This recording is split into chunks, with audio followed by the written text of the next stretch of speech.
नमस्कार, मी केतकी चितळे आणि माझ्या विरुद्ध नवीन गुन्हे दाखल झालेले आहेत.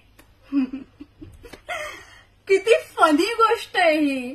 हे म्हणजे कसं झालं माहितीये ना की कोणी म्हणत असेल की देशद्रोह याच्यामध्ये या अंतर्गत जे काही कायदे येतात ह्याचा गैरवापर होतो, तर त्याच व्यक्तीला ही देशद्रोह करतेय असं म्हणून डिक्लेअर करण्यासारखं झालेलं आहे. मी जे काही अट्रॉसिटी विषयी त्या मंचावरती बोलले त्याचे सर्व पुरावे माझ्याकडे आहेत. पुराव्या विना असंच वाटलं म्हणून आकाशात बाण फेकणाऱ्यातली मी नाहीये. आम्ही कोणीच नाही आहोत. पुरावे आहेत. माझ्या स्वतःच्या विरुद्ध जी अट्रॉसिटी केस टाकलेली आहे, ज्या वकिलांनी टाकलेली आहे, त्यांनी एक विशिष्ट पद्धतीत स्वतःच कबूल केलेला आहे की त्यांनी ती खोटी केस टाकलेली आहे म्हणून. त्याचाही पुरावा माझ्याकडे आहे. सर्व पुरावे आहेत. लक्षात ठेवा. 3 मिनिटं, फक्त 3 मिनिटात ब्राह्मणांना आम्ही मारून टाकू असं म्हणणारी व्यक्ती, तिला काही होत नाही. का नाही काही होत हा प्रश्न विचारला तर पुन्हा कोणाच्या तरी भावना दुखावल्या जातील. बरोबर? ब्राह्मणांच्या भावना दुखावल्या गेल्या, ती व्यक्ती असं बोलली, हे चालत नाही. कारण ब्राह्मणांना भावना बाळगण्याचाच अधिकार नाहीये. करेक्ट? आम्हाला भावना नावाचा प्रकारच नाहीये. कारण आम्ही गपचूप ऐकून घ्यायचं असतं. का? तर आम्ही ब्राह्मण आहोत म्हणून. हा प्रकार कुठला? बरं, ज्या व्यक्तीने ह्याविषयी एक व्हिडिओ केला, म्हणजे सुशील कुलकर्णी यांनी व्हिडिओ केला की 3 मिनिटात ब्राह्मणांना मारून टाकू, याविषयी त्यांनी त्यांच्या भावना अॅनालायझर या चॅनलद्वारे व्यक्त केल्या.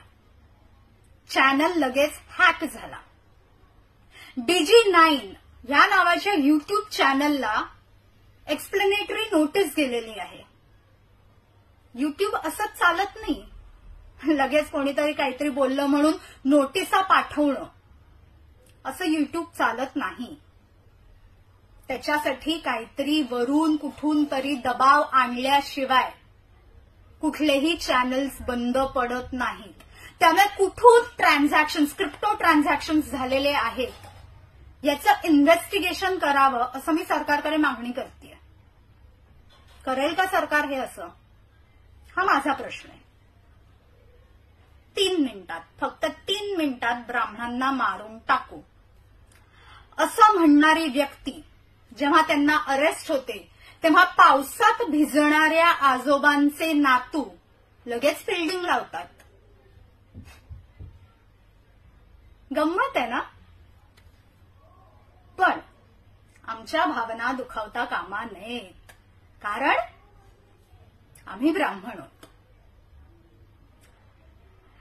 1948 मध्ये ब्राह्मणांना मारून टाकण्यात आलं. गॅझेटमध्ये 8000 हा आकडा आहे. ब्रिटिश गॅझेटमध्ये फक्त कोल्हापुरात 6000 लोकांना मारून टाकण्यात आलं होतं. फक्त कोल्हापुरात. म्हणजे संपूर्ण महाराष्ट्रात किती लोकांना मारून टाकण्यात आलं असेल याचा जरा विचार करा. 1948 मध्ये आपण आता राहत नाही आहोत. 2024 चालू आहे. आम्ही मोका गांधी नाही, एका गालावरती मारलं तर दुसरा गाल पुढे करू. नाही, आम्ही परशुरामाला मानतो. परशुरामाच्या हातात कुठलं शस्त्र असतं हे विसरू नका. मागच्या वेळेला माझ्या दारी एक चाकू घेऊन तुम्ही माणसाला पाठवलं होतं, त्या पोराला मी समजावून तुमच्याकडे परत पाठवलं.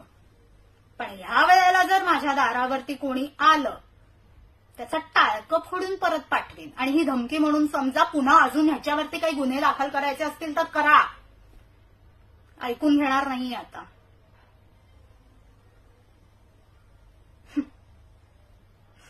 रस्त्यावर चालत असताना पुन्हा एकदा जर काय ऍसिड अटॅकचा तुम्ही प्रयत्न केलात, मी तर मरीन.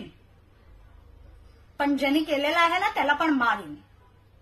हम तो मरेंगे सनम, लेकिन साथ एक को तो लेके जरूर डुबेंगे. ब्राह्मण एकत्र यायला लागलाय म्हणून जळतीये ना तुमची, टाका अजून गुन्हे. टाकायचे असतील तेवढे टाका, आम्ही भांडायला तयार आहोत. जय परशुराम, जय हिंद, वंदे मातरम, भारत माता की जय.